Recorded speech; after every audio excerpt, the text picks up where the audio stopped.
The absolute mayhem and madness going on in Chicago, like what you're about to see, is going to continue until we get real and admit what the root of the problem is. Two shootings just hours after the Christmas tree lighting, steps away as well from the Christkindl Market right here downtown. One of those mass shootings leaving 7 teenagers in the hospital. Just blocks away from that, a man died. Yeah, Suzanne, one of those shootings happened just steps away from the Chicago theater here. The scene has been cleared here this morning. Tell us 7 people were shot here near the Chicago theater. A separate scene near Adams and Dearborn had 2 other people that were shot. The person at that scene, we learned, has died. Witnesses tell us the victims seemed all to be very young, in their teenage years. Police confirming this morning the youngest victim is only 13 years old. Chicago police saying they saw a large group of people on the sidewalk. You'll see this scene video as aftermath. Dozens of Chicago police officers and first responders on the scenes here downtown. The victims between 13 and 17 years old. In total, 7 people shot here at State and Randolph, all said to be in good condition, thankfully. 1 person in fair condition. 2 more people shot, as I mentioned, at Adams and Dearborn at a different scene. The injuries of those victims are more serious. Police confirming this morning they found 2 other people shot at Adams and Dearborn. 1 man had gunshot wounds throughout his body and was pronounced dead at the hospital. The second victim, an 18-year-old man, was shot in the leg and is in serious condition.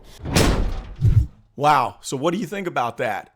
Here in the city of Chicago, families can't get together during the holiday season to celebrate the Christmas tree lighting without worrying about mass shootings and people losing their lives. I tell you what, it's disgusting, a very sad state of affairs, and it's just sick and twisted. But, okay, so Mayor Brandon Johnson claims that the policing of the people is the sickness, not the people that are committing the crimes. And of course, he twisted the words of Dr. Martin Luther King to concoct this whole idea that policing is the sickness, as he avoids the obvious and doesn't want to touch the fact that the people who are committing these crimes lack values, they lack discipline, they are not held accountable and taught that there are consequences for your actions.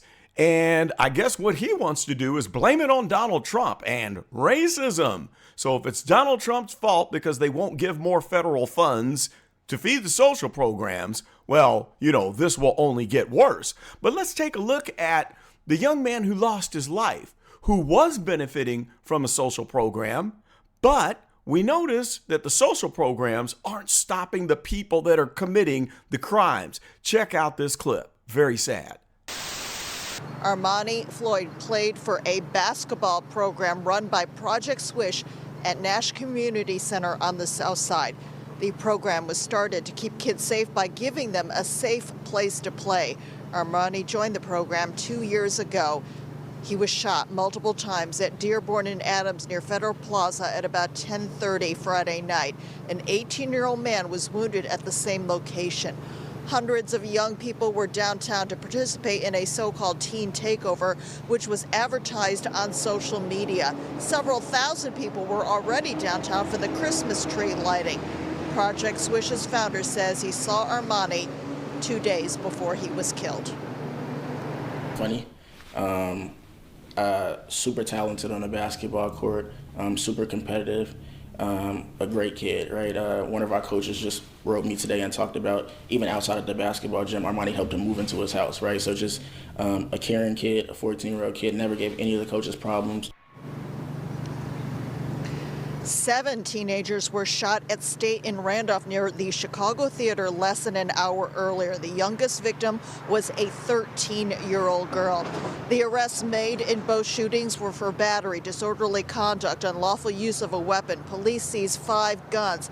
An additional 700 officers were on patrol, and a notice went to CPS to urge kids not to be part of the teen takeover. The mayor this weekend acknowledged that that was clearly not enough. 1,000 police officers were assigned to the Magma Lights Festival Saturday. That is double the number of officers staffed usually for such an event. There were no reports of any problems associated with the festival and the parade. That's horrible. That's absolutely horrible. So what do we have here? We have a social program that is benefiting youth. This young man obviously was the victim. He wasn't the perpetrator. And the whole program was created so he could have a safe place to play, just like they said. And that does work for kids who are not criminals. But here's the sad fact. These social programs are not doing anything to stop criminally minded kids from committing crimes. It just doesn't work. Now, if you go ask any of these young people, they call them YNs. Look it up if you don't know what that's all about. If you ask any of them if they would stop committing crimes, robbing, stealing, assembling mobs because there's some social program, I guarantee you they would laugh in your face. That's not how you stop it. And it's because of one key ingredient that has been missing for generations, and now it has culminated into what you're seeing with this teen takeover. So kids get on social media and they all decide, hey, we're all going to congregate at a certain intersection. We're going to shut it down and we're just going to go bananas. We're going to tear up stuff and basically riot and have a good old time because they're bored. But how many bored kids that have been raised right would get together on a teen takeover and go out and tear up stuff and violate the law and shoot people? No, they're not going to do it. So as I said, the key piece that is missing and has been missing for many generations is discipline coming from the home. Now, let me read you some statistics because this is the result of the last, say, 30, 40, 50 years, maybe even longer of the breakdown of the black family in inner cities all across the United States. So here's the worst part of it. Fatherly absence. Listen to this. Nearly 1 in 4 U.S. children, that's 19 million kids, live without the father in the home. How about the impact? Well, 70% of youth in state facilities, punitive facilities, come from single-parent homes. How about the behavioral outcomes? Well, the father-absent households account for a whopping 85% of the youth that are in prison and 71% of high school dropouts and even 63% of youth suicides. How about that? Have you ever thought about that? Now, punishment. Let's talk about the trends related to punishment. So youth arrests peaked in 1995, right? But they've declined since then by 75%, with confinement rates down 77% from 95 to 2023. Now, this shows that the system has softened dramatically in punishing youth for crime. But I don't think that this trend is rooted just in the last, say, 20 some odd years since 1995. This is the result of discipline leaving the home, especially the black families. When I was raised, my father was very strict. My grandfather was even more strict and stringent on my father and my uncles. But these days, we're seeing people that are raised without any rules. They let their kids run out in the streets and do whatever they want to do. Now, they grow up and have children, and since there's no pattern, there's no example that was set, they don't raise their kids with any discipline. And now those children are having children. So this is the result of multiple generations of degeneration of values and the breaking apart of the black family without a male presence in the home. What does it all come to? Well, this phenomenon that we're seeing right now with this teen takeover. Now, how far are they going to let this go before they wake up and realize that these kids must be taught that there are consequences? Now, it might be too late to rehabilitate a lot of these children who sometimes are as young as 8 years old, packing weapons and committing crimes, ending people's lives. Yes, as young as 8 years old. So there might not be any saving them. And so then we want to feel sorry and say, well, they needed more government programs, or, well, they don't have any mentors. We need to start more programs. No, we can see how well that's working. What they need to know is that there is a consequence for committing crimes. There's a consequence for grade school kids attacking a woman and their special needs son. Did you see the videos of that? That just happened a few days ago in Chicago. They must be taught that there is a consequence for their behavior. And until that happens, we're going to see these teen takeovers continue. We're going to see crime continue to rise, even though Brandon Johnson and Governor Pritzker claim that crime is going down. The crime statistics are lower than ever.